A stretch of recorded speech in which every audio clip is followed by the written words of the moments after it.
की नगरी उज्जैन में नागपंचमी का पर्व बड़ी धूमधाम से मनाया जा रहा है। महाकालेश्वर मंदिर में स्थित भगवान नागचंद्रेश्वर के पट परंपरा अनुसार रात्रि 12 बजे खोल दिए गए। भगवान नागचंद्रेश्वर के पूजन के बाद मंदिर में रात से श्रद्धालु दर्शन कर रहे हैं। दर्शन का यह सिलसिला लगातार 24 घंटे तक चलता रहेगा।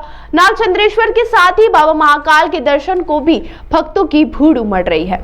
विश्व प्रसिद्ध महाकालेश्वर मंदिर में नागपंचमी पर भगवान नागचंद्रेश्वर के दर्शन की महत्वता है। वहीं यह महाकाल मंदिर के शीर्ष पर भगवान नागचंद्रेश्वर का अति प्राचीन मंदिर है। इस मंदिर में नाग पर विराजित शिव पार्वती की अति दुर्बल मूर्ति है। मान्यता है कि मंदिर में नागचंद्रेश्वर की प्रतिमा के दर्शन और पूजन से शिव पार्वती दोनों ही प्रसन्न होते हैं।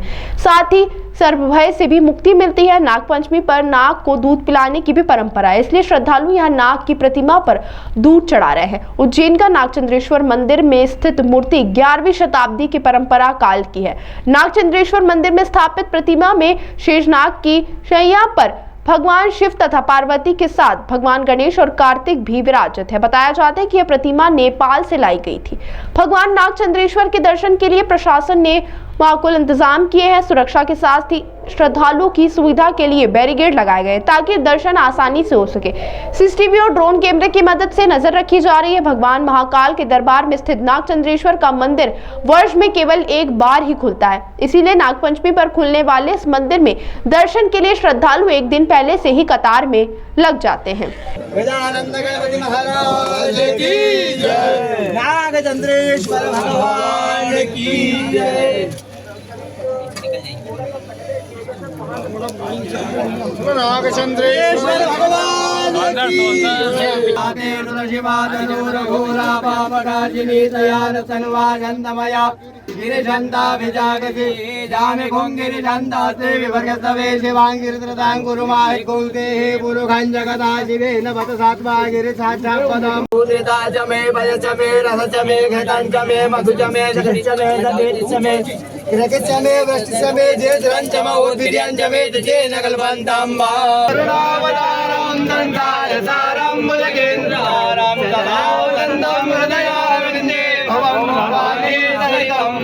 मंगलम भगवान शंभो मंगलम केशवध्वज मंगलम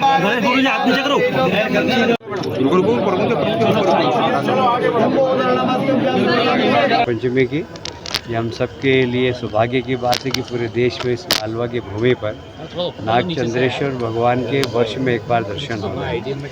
और निश्चित रूप से मैं कई अनेकों वर्षों से आ रहा हूँ यहाँ पर अब दर्शनार्थियों की संख्या बहुत बढ़ गई है। प्रशासन ने बहुत अच्छी कोशिश की है कि सभी लोग दर्शन कर सकें, पर फिर भी अगले वर्ष और कुछ हमें व्यवस्था के बारे में विचार करना पड़ेगा कि इससे अच्छी व्यवस्था कैसे हो सके। तो वैसे बहुत अच्छी व्यवस्था, सब लोग दर्शन कर रहे हैं और मुझे लगता है कि सभी इस अच्छी व्यवस्था के लिए, चाहे वो कलेक्टर हो चाहे सब, उनको मैं धन्यवाद देता हूँ। और भगवान नागचंद्रेश्वर भगवान की कृपा सब पर बनी रहे, यही प्रार्थना। देखिए, भगवान नागचंद्रेश्वर का ये जो विग्रह है भगवान महाकाल के मंदिर में तृतीय तल पर स्थापित है और वर्ष में एक दिन के लिए भगवान नागचंद्रेश्वर के पट खुले जाते हैं। सभी श्रद्धालुओं को दर्शन देने के लिए भगवान नागचंद्रेश्वर वहाँ पर प्रकट होते हैं। और जैसे कि पूजा पद्धति है, त्रिकाल पूजा की जो परंपरा है, 3 समयावधि में पूजन होता है। जब 12 बजे रात्रि पट खोले जाते हैं तब भगवान का षोडशोपचार क्रमबद्ध तरीके से पूजन होते हुए हम ऊपर जाते हैं पूजन करते हुए। उसके पश्चात कल दोपहर को शासकीय पूजा होती है जिसमें शासन प्रशासन के सभी अधिकारी सम्मिलित होते हैं, वो पूजन किया जाता है। फिर जब पट बंद किए जाते हैं तो बंद करने से पहले एक विशेष पूजा की जाती है। भगवान से कोई हमारी त्रुटि हुई हो, भूल चूक हुई हो, इस भाव को रख करके भगवान के पूजन अर्चन किया जाता है। इसे त्रिकाल पूजा की परंपरा कहते हैं। ये कहाँ से लाया गया विग्रह है और उसमें कौन कौन विराजमान? देखिए, ये विग्रह जहाँ तक है 11वीं शताब्दी का विग्रह माना जाता है और कहते हैं कि नेपाल से विग्रह आया था। पूर्वजों से, बुजुर्गों से जानकारी मिलती है। विग्रह अपने आप में अद्वितीय है क्योंकि वहाँ पर एकमात्र ऐसा विग्रह देखने को मिलता है जहाँ सर्पसैया पर भगवान शिव का पूरा परिवार विराजमान है और उसकी मान्यता है। लोगों की आस्था उस विग्रह के प्रति अटूट है। आप सब देख रहे हैं जिस तरीके से शासन प्रशासन ने पुरजोर तैयारियां की हैं कि शीघ्र से शीघ्र दर्शन हो।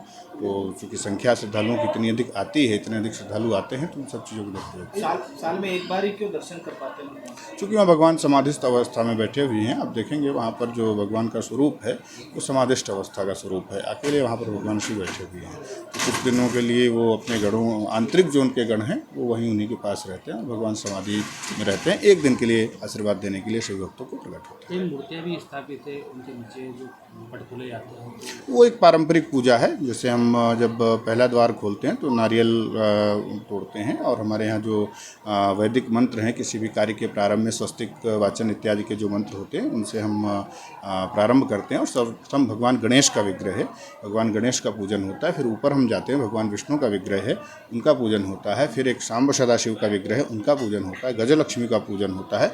उसके पश्चात तृतीय तल पर जाकर के नागचंद्रेश्वर। शिवलिंग भी स्थापित है, उनका भी पूजन। हाँ बिल्कुल, वो समाधि, मैंने पूर्व में कहा कि वो जैसा कि वो समाधिस्थ अवस्था का स्थान है, तो वहाँ पर भगवान शिव को समाधिस्थ रूप में उपस्थित है। पहले सबको जय श्री महाकाल। मैं काफ़ी टाइम से यहाँ पे आ रहा हूँ, और जैसा कि सुनने और मानने की बात नहीं, बट मैं शिव जी का बहुत टाइम से भक्त हूँ। जब से होश संभाला मैं शिव जी को ही मानता हूँ। तो जब मैं यहाँ पहली बार आया था, उसके बाद एक कहते हैं ना कि आपके अंदर की चेतना और एक जागृति होती है, तो उसके बाद मुझे आने के बाद ऐसा लगा कि जो मेरे अंतरात्मा से आवाज़ आई कि हाँ, मुझे लगा कि यही वो जगह है जहाँ मैं सुकून और वो उसकी प्राप्ति करता हूँ। तो मुझे लगता है कि जब भी मैं यहाँ आता हूँ, मुझे जो सुकून और जो शांति मिलती है, और कहते हैं कि आप हर अपनी कामना लेके आते हैं तो कुछ ना कुछ हमेशा कुछ रहता है। तो उस वजह से मैं आता हूँ, और शिव जी को बहुत मानता हूँ। तो मैं इसलिए श्री महाकाल हमेशा, और जब भी कोशिश होती है, जब भी मुझे टाइम मिलता है, मैं ज़रूर आता हूँ कि जो भी मेरे दिल में है, जो मेरी शांति है, उसके लिए और उनके दर्शन के लिए। मुझे लगता है कि जो नागपंचमी का पर्व है और जो नागचंद्रेश्वर मंदिर है, जो साल में एक ही बार खुलता है, तो मुझे लगता है उसकी वजह से यहाँ पे भीड़ काफ़ी होती है और काफ़ी लोग नागचंद्रेश्वर के दर्शन करने आते हैं। तो मुझे लगता है कि वो एक अद्भुत दर्शन होते हैं, क्योंकि साल में एक बार किसी मंदिर का खुलना सिर्फ 24 घंटे के लिए, और उसमें आपको दर्शन करना,